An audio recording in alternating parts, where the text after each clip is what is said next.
একটা দৌড় দিয়া বাবা ওই জানলার কাছে যখন হাজির, আপনার নবী আমার নবী বাবা দূর থেকে বাবা একটা দেখতে পেয়েছে। দেখতে পাওয়ার পরে চাচাকে যখন দেখতে পেয়েছে, আপনার নবী আমার নবী বাবা নিজের আত্মীয়কে যখন যখন দুঃখের সময় কাছে পাওয়া যায়, ভিতরটা গলে যায় রে বাবা। আমার রহমতের নবী রে ভাই, যেই নবী আমার কবরে আসবে, তোমাদের কবরে আসবে রে বাবা। ওই দয়ার নবী মায়ার নবী আব্বার আমারা একটা দৌড় দিয়া বাবা চাচার মাজা খানা ধরে বলে, চাচা গো আমার মা নাই, আমার বাবা নাই গো চাচা, চাচা গো আমার মা নাই, ও চাচা আমার আব্বা নাই, আপনারা থাকতে আমাকে বাবু মারে। আমার নবী বলছেন, আমার নবী বলছেন এই ভাবো। ওই হামজালা তখন ডাক দিয়া বলছেন, হামজালা একটা ডাক দিয়া বলে, এ বেটা ভাতিজা শোনো রে, ওই আবু জেহেলের কাছে আমি প্রতিশোধ নিয়ে এসেছি, তারও আমি মাথা ফাটাইয়া দিয়েছি। আমার নবী কত সুন্দর আদর্শ দেখেন গো বাবা, আমার নবীর আদর্শ কত সুন্দর। আমার নবী বলছেন, চাচা গো আমি প্রতিশোধ চাই না। জোরে বলেন না একবার সুবহানাল্লাহ। আমার আল্লাহ কোরআনে বলছেন, লাকাদ কানা লাকুম ফি রাসূলিল্লাহি উসওয়াতুন হাসানা। আমার আল্লাহ বলে সমগ্র জাহানের জন্য উত্তম আদর্শ দেওয়া হয়েছে আপনার আমার নবীর ভেতরে। জোরে বলেন সুবহানাল্লাহ। হে যুবকেরা, হে নওজওয়ানেরা শোন, আজ তোমার আদর্শ কোন নায়ক যে কেমন পোশাক পরেছে, কোন নায়ক কেমন প্যান্ট পরেছে, কোন নায়ক কেমন পোশাক পরেছে, এটা হয়েছে তোমার পোশাক রে বাবা। আজকে ভাই রে তুমি কেমন পোশাক পরবা, নবীর আদর্শতে সেটাও রয়েছে। তুমি কেমন করে তোমার মা বাবার সাথে ব্যবহার করবা, তাও নবীর আদর্শের ভিতরে আছে। তোমার বৃদ্ধ বাবজিদের সাথে কেমন ব্যবহার করবা, তাতেও নবীর আদর্শতে আছে রে বাবা। তুমি যে কেমন করে দেশের ইমামের সাথে তুমি কেমন ব্যবহার দেখাবা, তাতেও নবীর আদর্শতে আছে। তুমি কেমন ভাবে পেশাব পায়খানায় যাবা, তাতেও নবীজির আদর্শ আছে। এমন কি বাবা মাথার চুল কাটাতেও নবীর আদর্শ আছে। জোরে বলেন সুবহানাল্লাহ। বাপ আমার ভাইয়েরা, এরপরেও যদি বাবা দেল না গলে রে ভাই, এরপরেও যদি উঠাউঠির চুলকানি থাকে, আর কিছু বলার নাই। মুসলমান জাতি কেন মার খাচ্ছে আজ? আজ আমাদের এত হাজার হাজার মুসলমান থাকতে আপনারা কয়েকদিন পূর্বে দেখলেন যে আমার বেলডাঙ্গার জমিনে আমার আল্লাহকে এমন ভাবে গালি দিল। কি করতে পারলাম আমরা? আমাদের ঈমান কোথায়? আজ আমার কত মুসলমান ভাইয়েরা, কত ভাবা মুসলমান ভাইদেরকে পাখি মারা করে মারে রে বাবা। আজকে তারপরও আমাদের দিল গলে না, রাস্তায় ঘোরাঘুরি করে। যুবক শোনা, তোদেরকে বলবো ভাই, তোর যৌবন থাকবে না, ফিরে আই ভাই, ফিরে আই। এমন একটা দিন আসবে হাউমাউ করে কাঁদলেও সেদিন তুমি আর পার পাবা না ভাই। আপনার আমার এই মাথার চুল কাটিয়ে আমরা নায়কের মতো আছে না নাই ভাই? কোন নায়ক কোন কিভাবে চুল কাটছে সেটাও আছে। সেলুনে যাচ্ছে বাবা, সেলুন মানে বুঝেন তো, নাপিত। ওই নাপিতের কাছে যায়, বলছে চাচা কি নাপিত ভাই, আমাকে বান্দর কাট দেন, নাইলে হুলমান কাট দেন। মাথার ভিতরে বাবা টিকটিকিও এখন বানাচ্ছে। হ্যাঁ, তারপরে বাবাজি আল্লাহর দেওয়া রং পছন্দ হয় না, দেখবেন কুত্তার লেজের মতন রং করিয়ে একবারে মোটর সাইকেল রাস্তায় ঢং করে ঘুরে নিজেকে খুব হ্যামসাম মনে করে। তুই কবরে যাইয়া দেখ, বাঁশের লাঠি রেডি, তুই শুধু কবরে যাইয়া দেখ। কত যুবকের লাশ রাস্তার ভিতরে থাকে না, থাকে না ভাই? এই যুবক ভাই না থাকে না, রাস্তাতে অ্যাক্সিডেন্ট করে মরছে না ভাই? কত যুবকের লাশ পানিতে, কত যুবকের লাশ ঘরের ভিতরে, ঘরের ভিতরে বিছানায় শুলো, সকালবেলা এরা উঠে না। আমি ডোমকুল কুপিলাতে বাবাজি নামাজ পড়াইতো, গত তারাবির টাইমে ছেলেটা রোজা রেখেছে, ইফতার করেছে, তারাবির নামাজ পড়েছে, বিবির হাতের রান্না করা খাবার খেয়েছে, বিবির সাথে এক বিছানায় শুয়েছে। শুয়ার পরে সেহরিতে যখন আপনার বিবি ডাক দিচ্ছে, স্বামী আর লড়ে না, স্বামী আর হিলে না। আর বাবার নাম হলো হাকিম মন্ডল সাহেব। সেই হাকিম মন্ডলের বেটা বাবাজি দুনিয়া থেকে যখন ডোমকুল হসপিটালে নিয়ে আসলো, ডাক্তাররা বলছে মরে গেছে। জানতেই পারলো না কিভাবে মরে গেল। ভাই শোনা, আজকে তোমরা সেই জায়গা থেকে ফিরিয়ে আছো। আসার সিরিয়াল আছে, যাওয়ার কোনো সিরিয়াল নাই। হে বাবাজি, আমার ভাই জানেরা, আমি আপনাদেরকে বলবো যে এই যে এখানে তালিবুল ইলম দুটো দেখতে পাচ্ছেন আপনারা, এই ছেলে দুটার মতন এই বয়সের ছেলে আপনাদের গরুস্থানে আছে না নাই? ভাই কি কথা বলেন না কেন? আছে, আছে না? আমাদের মতন যুবক ছেলে আপনাদের গরুস্থানে আছে না নাই? তারপরে আমার এই যে বৃদ্ধ বাবজিরা বসে আছে, হাত হিলছে বাবা। একদিন কিন্তু আমাদের চাইতে শক্তিশালী হাত ছিল এই মানুষগুলার। ওরা যদি এক কিল ঝাড়বে না, ওরা যদি আমাদের মতন বয়সে ওরা এক কিল ঝাড়লে আমাদের মতন এই যে ট্যাপে খাওয়া পানি যদি বেটাদেরকে এক কিল দিত, ওদের মতন মানুষ তো একেবারে তিনজনা মিলে এক একজনের বুঝা জাড়ি দিয়েছে, এরকম ওদের মুখ থেকে শুনতে পাওয়া যায়। বাবাজি সোনার যুবক ছেলে, তুমি আজ মাস্তানি করো ভাই। তো তাহলে এদের বয়সের মানুষ আপনাদের গরুস্থানে আছে না নাই? আসার সিরিয়াল আছে ভাই, যাওয়ার কোনো সিরিয়াল নাই। যুবক রে ফিরে এসো। তোমার মতন যুবকেরা, তোমাদের মতন যুবকেরা, তোমাদের মতন নৌজওয়ানেরা আমার নবীর পাশে দাঁড়িয়ে নিজের বিবিকে বিধবা করে দিয়ে, সন্তানকে ইতিম করে দিয়ে, বাবাজি তারা ঠিক আছে বাবাজি, আমার অবশ্যই দোয়া করবো বাবাজি, দোয়া করবো ইনশাল্লাহ, বসেন। হ্যাঁ, তো বাবাজি এবার তোমাদের মতন যুবক ছেলেরা আমার নবীর পাশে দাঁড়িয়ে বিবিদেরকে বিধবা করে দিয়ে, সন্তানকে ইতিম করে দিয়ে এই ইসলামের জন্য বাবাজি যুদ্ধে গিয়ে শহীদ হয়ে এই ইসলামকে প্রতিষ্ঠিত করেছে। আজকে তুমি ভাই বলছো যেখানে হচ্ছে সেখানে হোক, আমার কি, আমি বাঁচলি হয়, ওর পর তোর পালারে ভাই। একটা বিলে ধান লাগাইতো নাকি, বিলে ধান লাগাই তো একটা ধানের ভুঁইয়ে দুইটা গরু একসাথে ফসল খাচ্ছে অন্যের গরু। তো এই ফসল মালিক গিয়ে, ধানের মালিক গিয়ে একটা গরুকে যখন 60 ঝাড়িয়েছে, তখন আর একটা গরুও দৌড় দিয়েছে। যাকে 60 মারিয়েছে ও তো দৌড় ধরেছে, পাশাপাশি আর একটা গরু দৌড় ধরেছে। বলে এই তোকে তো 60 মারেনি, তোকে তো মারেনি, তুই দৌড়িস কেন? বলছে তা আমি বুঝি তোর পরে আমার পালা। একটা গরু বুঝে যে এরপরে আমার পালা, আমরা মানুষ হয়ে বুঝলাম না। বাবাজি আমার ভাই, আমি আপনাদেরকে আরেকটা করুণ ঘটনা, 10 মিনিট একটা করুণ ঘটনা আমার যুবক ভাইদেরকে নিয়ে একটা আলোচনা করব। যুবকেরা শুনতে রাজি আছেন ভাই? হ্যাঁ, একবার মাশাআল্লাহ। বাবাজি শুনেন, মুতার প্রান্তরে যুদ্ধ হবে বাপ, মুতার প্রান্তরে যুদ্ধ হবে, লড়াই হবে। তো ওখানে দুইটা পক্ষ, একটা মুসলমান ইসলাম ধর্মের মানুষ, আর একটা হলো কাফেরদের দল। কাফেরদের দল আছে 1 লক্ষ, আর মুসলমানের দল হলো মাত্র 3000। কয় হাজার?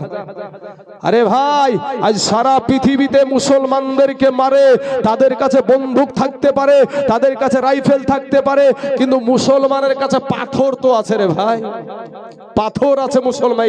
এই পাথর দিয়ে মুসলমানের যদি ঈমান ঠিক থাকে, আরে মুসলমানের পক্ষে আছে আল্লাহ, মুসলমানের পক্ষে আছে আল্লাহ। কিন্তু আমরা ভাই ওই তো নিজে বাঁচলে বাপের নাম, তুই বাঁচবি তো খোঁজ কবে দিবে, সাইজ পাবি না, ঠিক পাবি না ভাই। শোনা, তো মুতার প্রান্তরে লড়াই হবে। আমার নবীজি বাবাজি 3000 মাত্র সৈন্য তৈরি করলো, আর ওদিকে 1 লক্ষ। এই 3000-এর ভিতর আবার 3টে সেনাপতি বানালেন। বললেন কোথায় আমার পালক পুত্র যায়েদ, দাঁড়িয়ে যাও। সঙ্গে সঙ্গে দাঁড়িয়ে গেলেন।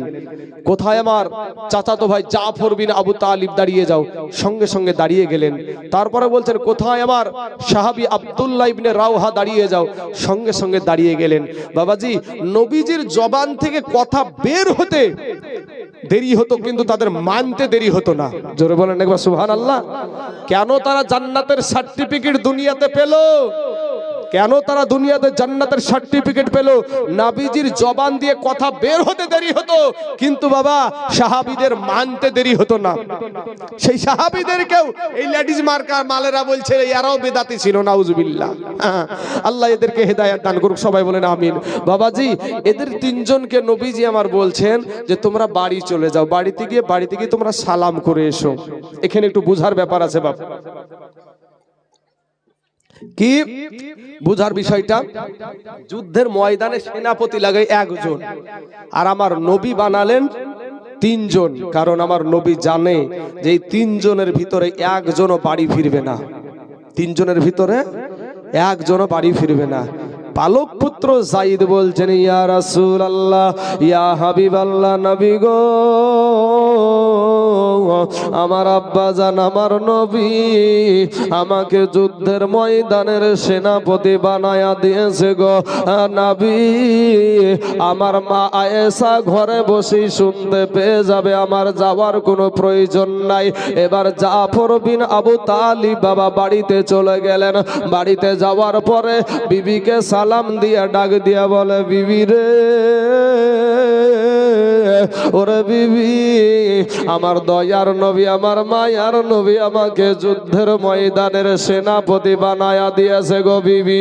হে বিবি, আমি যুদ্ধের ময়দানের চলে যাব। বিবি গো, তোমার সাথে আমি এতদিন ঘর সংসার করছি গো বিবি। বিবি গো, হয়তো তোমার আমি কোনো হক আমি আদায় করতে পারি নাই গো বিবি। বিবি গো, তুমি আমাকে মাফ করে দাও।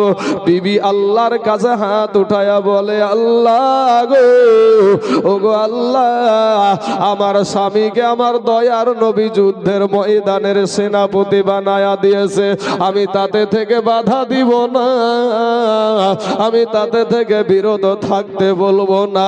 তবে আল্লাহ গো, আমার স্বামীকে যুদ্ধে জয়ী করে গাজী হিসাবে আমার কাছে পৌঁছায়া দিয়ে না। ওই জাফর বিন আবু তালিবের হাতে ছিল বাবা একটা তরবারি। ওই তরবারির উল্টা পিঠ দিয়া বৃদ্ধ একটা আঘাত করে বলছে, বিবি রে, ওরে আমার কলেজার টুকরা, নয়নের পারা বিবি, বিবি গো, তুমি উল্টা দোয়া করিও না।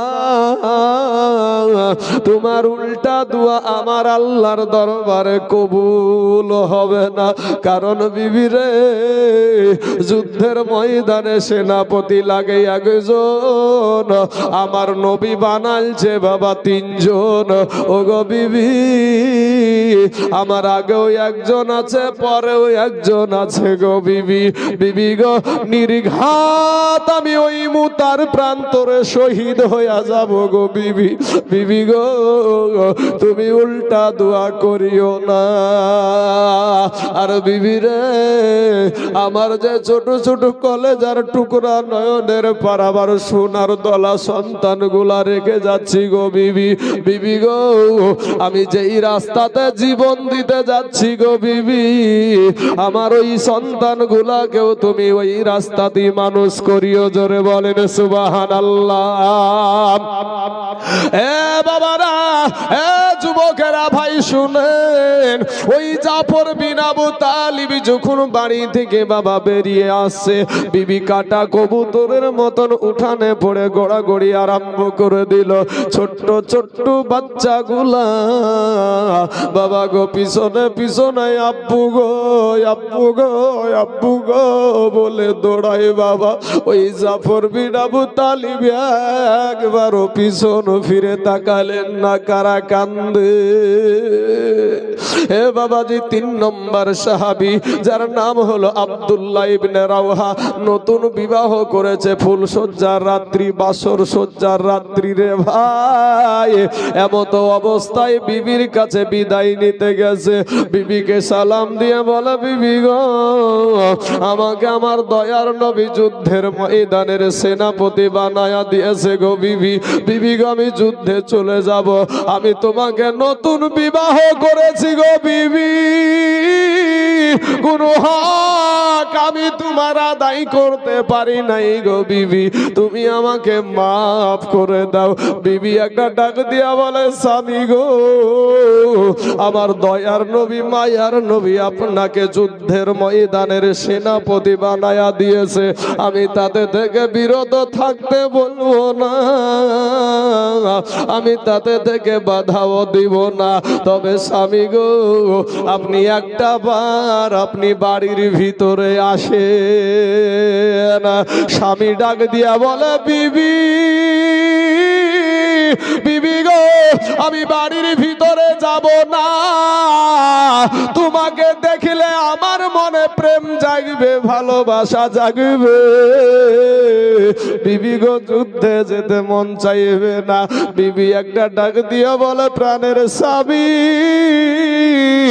আপনি যদি ঘরের ভিতরে আসেন, আপনাকে কোনো প্রেম নিবেদন করব না, কোনো ভালোবাসা নিবেদন করব না।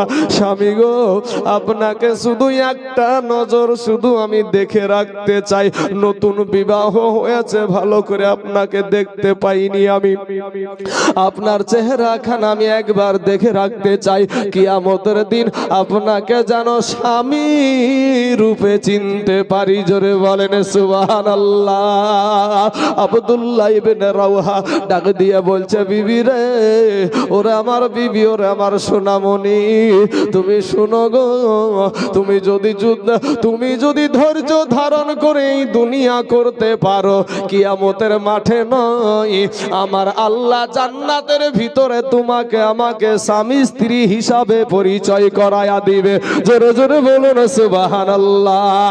এ মুসলমান যুবকের, আমার পাকে মারির ভাই জানেরা গো, আজকে তুমি মাদ্রাসা থেকে দূরে, আজ মসজিদ থেকে দূরে, আজকে কোরআন তেলাওয়াত থেকে দূরে, আজকে কে আছো গো ভাই কোরআনওয়ালারা ভাই আমার, ওরে নবীওয়ালা ভাই আমার, শুনে যাও রাতের বেলা ভাই, তারাও ছিল তোমাদের মতন রক্তে গড়া মানুষ, যুবক নওজোয়ান। এ বাবাজি, যুদ্ধে চলে গেল। যুদ্ধ যখন শুরু হয়ে গেল, কাফেরদের সাথে যুদ্ধ লড়াই, ওই দিকে 1 লক্ষ আর এই দিকে বাবা 3000 মাত্র। এমন সময়তে আপনার কাল বৈশাখী ঝড়ের মতন আপনার প্রথম সেনাপতি যায়েদ, উনি বাবা আপনার কাফেরদের সাথে লড়াই করতে করতে, আপনার কলা গাছ করে কাটতে কাটতে বাবাজি, কাফেরদের সাথে যুদ্ধ করতে করতে একটা সময় যায়েদকে ঘেরাও করে ফেললো, যায়েদকে শহীদ করে দিল রে বাবা। এমন সময়তে আবার নবীজির চাচাতো ভাই জাফর বিন আবু তালিব, ওই জাফর বিন আবু তালিবের হাতে তরবারি বাবা, একেবারে বাবা কলা গাছ ঝুড়া করে ঝুড়তে ঝুড়তে একটা সময় বাবা গো, আমার নবীজির চাচাতো ভাই ওই জাফর বিন আবু তালিবের বাবা হাতের উপরে আঘাত করে দিল বাবা, একটা হাত কেটে জমিনে পড়ে গেল রে বাবা। আমার নবীজির চাচাতো ভাইয়ের বাবা দ্বিতীয় হাতখানায় যখন আঘাত করলো, দ্বিতীয় হাতখানাও বাবা কেটে পড়ে গেল রে বাবা। দ্বিতীয় হাতখানা যখন জমিনে কেটে পড়ে গেছে, বারে যুবকের দল, ওই জাফর বিন আবু তালিব একটা ডাক দিয়া বলছেন, শুনো গো, ওগো আল্লাহর নবীর সাহাবী, দয়ার নবীকে গিয়া বলি, ওগো আমি জাফরের 2 হাত কাটা, আমি জাফরের 2 হাত কাটা, আমি জাফরের 2 পা কাটা, এরপরেও ইসলামের পতাকা মাটিতে পড়তে দিই না। জোরে জোরে বলুন সুবহানাল্লাহ। 2 জন সাহাবী, আব্দুল্লাহ ইবনে রাওহা আর একজন সাহাবী দৌড়ে গিয়ে দেখছে বাবা জাফরের 2 হাত কাটা, 2 পা কাটা, ইসলামের পতাকাটা একেবারে মুখে কামড় দিয়া বাবা উঁচা করে রেখে দিয়েছে। জোরে বলেন সুবহানাল্লাহ। এরে পাকমারির যুবকেরা, এ পাকমারির আব্বা জানেরা, আমার মা খালারা গো, শোনেন মা, আজ সারা দুনিয়া চাইছে মাদ্রাসা ভেঙে দাও, আজ সারা দুনিয়া চাইছে মসজিদ ভেঙে দাও, আজ সারা দুনিয়া চাইছে কোরআন পড়িয়ে দাও। এ যুবকেরা, ভারতের জমিনে কত আল্লাহর ঘর মসজিদে বুলডোজার চালিয়ে মসজিদ গুলাকে ভেঙে দেয় রে বাবা, মসজিদ গুলাকে শহীদ করে দেয়। কিন্তু যতদিন এই মুসলমানের ছায়ারা থাকবে, যতদিন এই মুসলমানের বাচ্চারা থাকবে, ওরা বাবা মসজিদ মাদ্রাসা ভেঙে শেষ করতে পারবে না। জোরে জোরে বলেন ইনশাআল্লাহ। এ কালেমার ভাই, আমি আপনাদেরকে একটা কথা বলবো রে বাবা, আমি একটা কথা বলবো সোনা মানিক, আমি একটা তাকবীর দিব রে বাবা। সারা দুনিয়া মসজিদ মাদ্রাসা কোরআনের বিরুদ্ধে, কিন্তু মুসলমানেরা আল্লাহকে মানে, আল্লাহর কোরআনকে মানে, নবীকে মানে, নবীর হাদিসকে মানে, মাদ্রাসাকে মানে। এ বাবাজি, ওগো আমার আব্বা জানেরা, আমি পশ্চিম বাংলার 16টা জেলাতে বাবা জলসা করেছি। আপনাদের এলাকার ছেলে আমি, আপনাদেরই সন্তান আমি। কোন জায়গাতে বাবাজি এই মাদ্রাসার জন্য, মসজিদের জন্য কোন জায়গায় আমি 50,000 টাকাও বলেছি, কোন জায়গাতে 30,000ও বলেছি, কোন জায়গাতে 20,000ও বলেছি। আজকের দিনে বাবা আমি 50 বলবো না, আজকের পাইকারি গরিব মানুষের কাছে আমি 30ও বলবো না, আমি 20,000ও বলবো না। মাত্র বাবা 2 জন ব্যক্তি, কারা গো? আল্লাহর গোলাম এখানে আছেন এই মাদ্রাসাটার জন্য। তারা ইসলামের জন্য বিবিকে বিধবা করেছে, সন্তানকে এতিম করেছে। এই মাদ্রাসার জন্য 2টা আল্লাহর বান্দাকে আমি দেখতে চাই বাবা, আমার ডানে বামে সামনে পিছনে। বাবা কে আছেন? কোন ভাই আছেন? বলবেন হুজুর আমার জান আছে, মাল নাই। আমি 2 জন ব্যক্তিকে বাবা আমি 10টা করে 1000 টাকার দাতা একটু দেখতে চাই বাবা। ও সোনা মানিক আমার আব্বা জানেরা, আপনার আব্বা কবরে শুয়ে আছে, আপনার জনম দুঃখিনী মা কবরে শুয়ে আছে। আজকের দিনে বলবেন হুজুর গো আমার জান আছে, মাল নাই, তবে আমি এই 10টা 1000 টাকা আমি আস্তে আস্তে এই মাদ্রাসা কমিটিকে আমি দিয়ে দেব।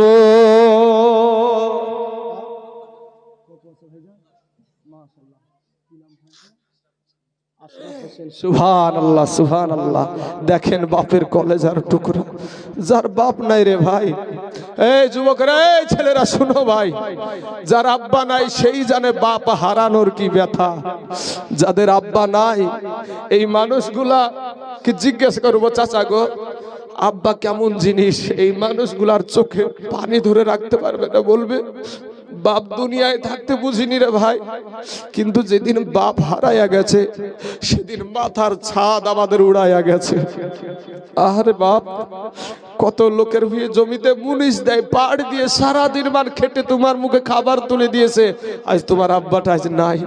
আমার ভাইটা তার আব্বাকে হারাইয়া ফেলেছে, আজ আব্বা বলে ডাকতে পাই না। বাপের সুযোগ্য বেটা, ওই বেটা এসে বলছে আমার আব্বা নাই। একটু দোয়া করবো আমরা বাপ, ওর আব্বার জন্য একটু দোয়া করবো, করবেন না ভাই দোয়া একটু? হ্যাঁ, মাদ্রাসাটার জন্য 10,000 টাকা দিয়েছে। কি নাম বললেন ভাই? আশরাফুল ভাই আমার দিয়েছে 10,000।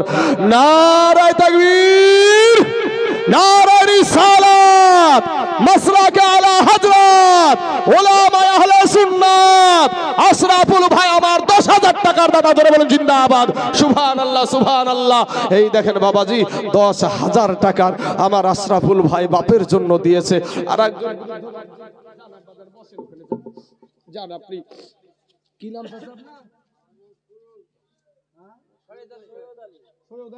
আচ্ছা বসেন বাবজি। আমার দেখেন বৃদ্ধ আব্বা জান, কোন দেখেন শরীরে ইনকাম করে, এই মানুষটাকে ইনকাম করে 10টা টাকা ইনকাম করার শক্তি নাই, তারপরেও মাদ্রাসার জন্য ছুটে এসে 1000টা টাকা দিয়েছে। আল্লাহ তার দানকে কবুল করুক। আসেন আমার আশরাফুল ভাইয়ের আব্বার জন্য একটু দোয়া করি। আল্লাহুম্মা আমিন। আয় আল্লাহ মাবুদ গো, তরুণ নওজোয়ান যুবক ছেলে গো আল্লাহ, আজ আব্বাকে হারায়া হয়ে গেছে, আব্বা হারায়াতি দুনিয়ার জমিনে আব্বা বলে ডাকার মতন কেউ নাই গো আল্লাহ। আজকে এই সুন্নি মাদ্রাসায় 10,000 টাকা আল্লাহ গো প্রথম হালাতে নগদ টাকা একেবারে আল্লাহ গো এই মাদ্রাসায় 10,000 টাকা দিয়েছে। ও গো আল্লাহ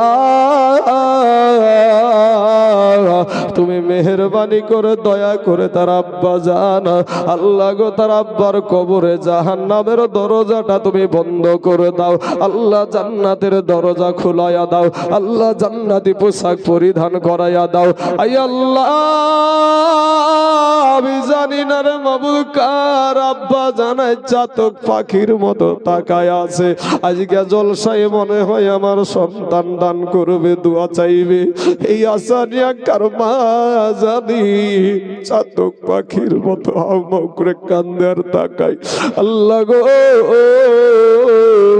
আমার আশরাফুল ভাইয়ের 10,000 টাকার বদলায় তার আব্বা জানের কবরখানা আল্লাহ তুমি রিয়াজুল জান্নাত বানায়া দাও। আমিন সুম্মা আমিন। বাহাক লা ইলাহা ইল্লাল্লাহু মুহাম্মাদুর রাসূলুল্লাহ সাল্লাল্লাহু আলাইহি ওয়াসাল্লাম। বাবাজি, আমার সোনা মানিকেরা, আমার ভাই, ওগো আমার আব্বা জানেরা, আমার আশরাফুল ভাই তার বাপের জন্য 10,000 টাকা দিয়েছে। বাপ একটা জোড়া হবে না, কোনো আল্লাহর বান্দা আমার ডানে বামে সামনে কোনো ডাক্তার মাস্টার মেম্বার প্রধান ভাই সোনা মানিকেরা কত টাকা ফুরিয়ে যায়।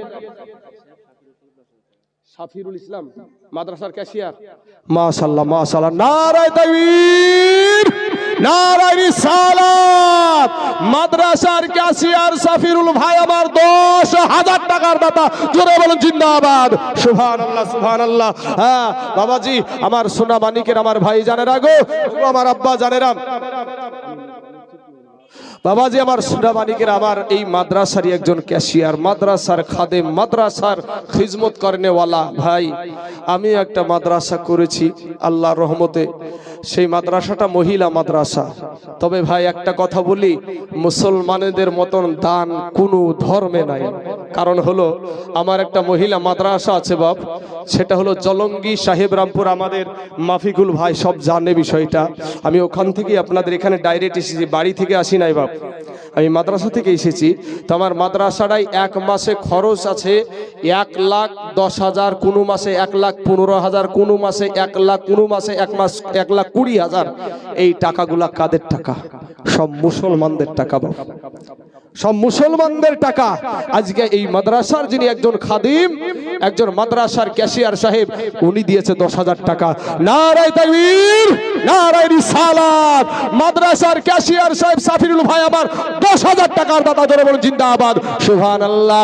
এ সাফিরুল নাম দেখো এখানে আসিয়া 10,000 টাকা দিল মাদ্রাসার লাগিয়া।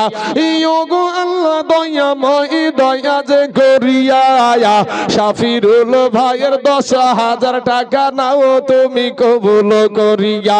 আর যে আশাতে যে নিয়াতে করে গেল দান, এ কবুল করিয়া নাও গো রহমান। সাফিরুলের আত্মীয় স্বজন যদি থাকে কবরেতে, আযাবে গর যাবে, উদ্ধারিয়া নিও খোদা গো দানের বদলাতে। আমিন সুম্মা আমিন। বাবাজি আমার সোনা মানিকেরা, আমার ভাই জানেরা, আমি আপনাদের কাছে একটা প্রশ্ন করব, প্রশ্নটা সহজ, আপনারাও জানেন উত্তর। মা জননীর কাছে আমরা ক্ষুধা লাগলে, যদি ক্ষুধা লাগে মাকে গিয়ে বলি মা গো 4টে ভাত দাও তো, মা কি গনে গনে বাপ 4টেই ভাত দেয় নাকি? গনে গনে 4টে দেয় না। আমি নেই আপনাদেরকে বললাম 2 জন ব্যক্তি, তো বাবুজি আর একজন ব্যক্তি 10,000 টাকার একটা দাতা হবে না ইনশাআল্লাহ আল্লাহর রাস্তায়। এই দেখেন মাদ্রাসা আপনাদের দেশের গৌরব বাবাজি, কত বিদেশি ছেলে আপনাদের দেশে এসে পড়াশোনা করছে, এটা আপনাদের দেশের গৌরব, আপনাদের দেশের ইজ্জত, আপনাদের দেশের এটা বাবাজি। আমি তাইজুল ইসলাম এই জায়গাতে মাদ্রাসা হওয়াতে আমি আপনাদের এখানে হয়তো এবার প্রথম বক্তা এসেছি, কিন্তু আমি তো দেশ এলাকার মানুষ। আমার সুন্নি মাদ্রাসাতে যে পাকিমারিতে হয়েছে, এটার জন্য বাবাজি দূর থেকেও দোয়া চলে আসে। কারণ কি জানেন, সুন্নি মাদ্রাসা এমন একটা মাদ্রাসা, যেই মাদ্রাসায় বাবাজি শবে বরাতের পক্ষে মাদ্রাসা। আপনারাও জানেন, এই বৃদ্ধ বাবজিগুলাও জানেন, শবে বরাতের চাঁদ উঠার সাথে সাথে ঈদ লেগে গেছে মানুষের। একজন অপরজনের বাড়িতে খাবার দিয়েছে না জানির ভাই? হ্যাঁ, একজন অপরজনের বাড়িতে খাবার দিয়েছে, আর এই উহাবির বাচ্চাগুলো এসে সব হারায় দিল। এখন বাবাজি কেউ কার বাড়িতে খাইতেই যায় না, ফুরিয়ে যাবে। আর আগে মানুষের খাবার ছিল না, তারপরেও এখন করে রুটি আর একটু করে হালুয়া নিয়ে গিয়ে অন্যের বাড়িতে দিয়ে এসেছে। কি ভাই, মিথ্যা কথা এগুলা? আর এখন ছুটাইতে ছুটাইতে ছুটাইতে দে, ছুটিয়ে দে সব। আর বাবাজি মুখে শুধু সালাম, আসসালামু আলাইকুম, সালাম আলাইকুম, সালামালাইকুম, সালামালাইকুম, সালামালাইকুম। হ্যাঁ, এমন ভাব পীর সাহেব সাজা থাকবে বাবাজি, আর ভিতরে বিস্ফোরা আছে, মালের ভিতরে বিস্ফোরা। শিশির লেবেল লেখা আছে মধুর বোতল। এই লেবেল উপরে লেবেল থাকে না ভাই, ওষুধের লেবেল থাকলে তো ওষুধ কতটুকু পরিমাণ আছে, কি আছে না আছে, কি ওষুধ লেখা থাকলে না, তো এই মালদের ভিতরে পুরো আছে বিষ, আর উপরে লেখাইছে বাবাজি মধুর বোতল। বাবাজি সোনা মানিকের আমার ভাই জানারা, তাই সুন্নি মাদ্রাসা আপনাদের এই পাইকমারির জমিনে আপনাদেরকে বলবো বাবাজি, আর একজন ব্যক্তি ইনশাআল্লাহ কোন আল্লাহর বান্দা, আমি দুইটা চেয়েছিলাম, দুইটা পেয়েছি বাবাজি আলহামদুলিল্লাহ। তবে বাপ, এমন কোন আল্লাহর বান্দা আছেন, এমন কোন মায়ের সন্তান আছেন যে ইনশাআল্লাহ আমিও দিব 10,000 টাকা এই মাদ্রাসার জন্য। যদি বাবাজি পারেন একটু আগিয়ে আসবেন। তবে বাবাজি আমার নবী, আপনার নবী বলেছেন, আমার হাসান আমার হুসাইনকে যারা ভালোবাসলো আমি নবীকে তারা ভালোবাসলো। জোরে বলেন সুবহানাল্লাহ। তো বাবাজি এই পাক পাঞ্জাতনকে আমার নবীজি ভালোবাসতেন। বাবাজি পাক পাঞ্জাতনকে তারা কিন্তু মানে না, ওরা মানে না, কিন্তু সুন্নিরা মানে। পাক পাঞ্জাতন কারা? পাক পাঞ্জাতন আমার নবী একটা চাদর নিলেন, ওখানে হযরতে আলী রাদিয়াল্লাহু তাআলা আনহুকে ভিতরে নিলেন, মা ফাতেমাকে নিলেন, হযরতে হুসাইন রাদিয়াল্লাহু তাআলা আনহুকে নিলেন, হাসাইনকে নিলেন, দিয়ে বলছে এরাই হলো আমার আহলে বায়াত, এরাই হলো পাক পাঞ্জাতন। এই পাক পাঞ্জাতনকে যারা ভালোবাসে তারা নবীকে ভালোবাসে, আর নবীকে যারা ভালোবাসলো তারা আল্লাহকে ভালোবাসলো। জোরে বলেন সুবহানাল্লাহ। তো বাবাজি সেই পাক পাঞ্জাতনের নামে মাত্র 5 জন ব্যক্তি ইনশাআল্লাহ বাবাজি আমার সোনা মানিকেরা, 5 জন ব্যক্তিকে আমি বলবো 5টা করে 1000 টাকা।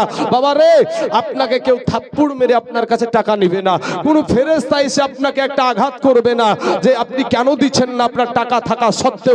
এমন কোন আল্লাহর বান্দা এই গ্রামে আছেন যে হুজুর আজকে আমি পারছি না, তবে আস্তে আস্তে আমি 5,000 দিয়ে দেবো?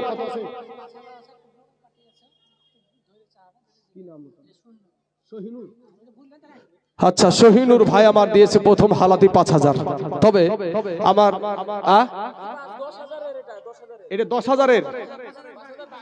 আচ্ছা আচ্ছা আচ্ছা আচ্ছা, শহীনুর ভাই দিয়েছে 10,000 টাকা। তো আমি বলবো যে আমার জলসা কমিটির থেকে বা মাদ্রাসা কমিটি থেকে একটু বলেছে যে উনার একটু টাকা পয়সাটা আল্লাহ আপনাকে নাকি দিয়েছে। তো বাবাজি আমার তরফ থেকে আপনার কাছে 5,000 টাকা আবদার করছি, যদি পারেন ইনশাল্লাহ খবরটা পাঠাবেন। ইনশাল্লাহ আপনার কাছে 15,000 হবে। তাহলে হ্যাঁ, 5,000 তো আপনি নগদ দিয়ে দিয়েছেন, তো আপাতত 10,000 দিয়েছে, এখনো 5,000 টাকা আমি আবদার করলাম। ভাইগো আমি একটু দোয়া করে যাব, শোনা আমি আপনাদের এলাকার ছেলে ভাইরে, আমি দোয়া করে যাব ইনশাআল্লাহ। কার দোয়া আল্লাহ কখন কবুল করে জানি না রে বাবা। একটা দোয়া যদি আল্লাহর কাছে কবুল হয়ে যায় তাহলেই বাবাজি নিজের জীবনটা সার্থক হয়ে যাবে। তো আবার শহীনুর ভাই যদি পারেন আর মাত্র 5,000 টাকা একটু পাঠিয়ে দিবেন। তবে 10,000 টাকা যখন দিয়েছে আর একটা তাকবীর একটু জোরে সোরে দেবেন বাবাজি। নারায়ে তাকবীর, নারায়ে রিসালাত, মাসলাকে আলা হযরত শহীনুর ভাই আমার 10,000 টাকার দাতা। ধরে বলুন জিন্দাবাদ, সুবহানাল্লাহ সুবহানাল্লাহ। হ্যাঁ, শহীনুর ভাই আমার 10,000 টাকা দিয়েছে বাপ। আমি শহীনুর ভাইকে বলবো, ভাই গো আর 5,000 টাকা, আপনি 1 বছর সময় পাচ্ছেন, আপনি 1 বছর সময় পাচ্ছেন, আর মাত্র 5,000 টাকা যদি পারেন একটু খবরটা পাঠিয়ে দিবেন। সুন্নিরা জোর করে টাকা নেয় না বাপ, সুন্নিরা জোর করে টাকা নেয় না। আমাদের এলাকাতে মৌলবি আছে, আমি দেখেছি আমাদের মতন আদায় করা মৌলবি আছে, তবে সুন্নি না। তবে ওহাবি মার্কা মৌলবি মানুষকে ধমক দিয়ে টাকা নেয়, মানুষকে ধমক দিয়ে টাকা নেওয়া মালাম আছে, আমাদেরই পরিচিত, এখন মাদ্রাসায় পড়াশোনাও করেছি। হ্যাঁ, তো বাবাজি আমার সোনা মালিকেরা, তো ইনশাল্লাহ বাবাজি আমার 3 জন ব্যক্তি হয়ে গেল। কিন্তু বাবা আল্লাহ পাক রব্বুল আলামিন বেজোড় তো আমাদেরকে রাখেনি রে ভাই, আমাকে সৃষ্টি করেছে, আমার জন্য একটা জোড়াও দিয়েছে নাকি ভাই? একটা জোড়া আছে তো নাকি আমার? হ্যাঁ, বাড়িতে আছে বাপ। রাতে গেলি বাবাজি শোনা, রাতে গেলি পকেট টিপে ক টাকা দিল, আর মায়ে দেখে বাবাজি বেটা তোমার আসতে কোনো অসুবিধা হয় নাই তো, বেটা তোমার আসতে কোনো অসুবিধা হয় নাই তো? আর বিবি পকেট টিপে ক টাকা দিল আজ। তাই ভাই রে, তোমার মা বাবাকে কষ্ট দিও না। যাদের মা কবরে শুয়ে আছে, যাদের আব্বা কবরে শুয়ে আছে, এমন কোন আল্লাহর বান্দা নাই যে ইনশাআল্লাহ চারটে হয়ে গেলে বাবা জোড়া জোড়া হয়ে যাবে। চারজন ব্যক্তি হলে জোড়া জোড়া হয়ে যাবে। কোন আল্লাহর বান্দা নাই যে ইনশাআল্লাহ আমি 10,000 দিয়ে জোড়া পুজিয়ে দিব, বেজোড়া রাখবো না। কোনো ভাই নাই গো। হ্যাঁ বাবাজি, 5,000 টাকার আমি 5 জন ব্যক্তিকে বলেছি যে ইনশাআল্লাহ কোন আল্লাহর বান্দা ডানে বামে সামনে পিছনে বাপ কত টাকারে ভাই ফুরিয়ে যায়। এখনই যদি আপনার হঠাৎ এখনই যদি পেশাব বন্ধ হয়ে গেল, এখনই পেশাব বন্ধ হয়ে গেলে বাবাজি আপনি ডাক্তার মশাই যত টাকা চাইবে, যত টাকা চাইবে আপনি দিতে বাধ্য। এই বাইঘাতে বাবাজি আমার 2টা বোনের বিয়ে দিয়েছি। এই বাইঘাতে পানি পিয়া বাইঘা যেটাকে বলছে, তো 2টা বোনের বিয়ে দিয়েছি। এক বোনের ননদের বাবা কান এখন অপারেশন করতে হবে, ডাক্তার বলছে 28,000 টাকা লাগবে।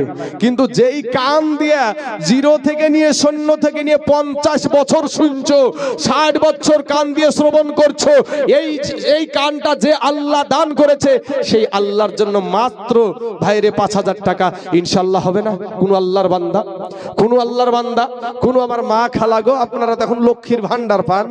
আপনি লক্ষ্মীর ভান্ডার না পাইলেও মারে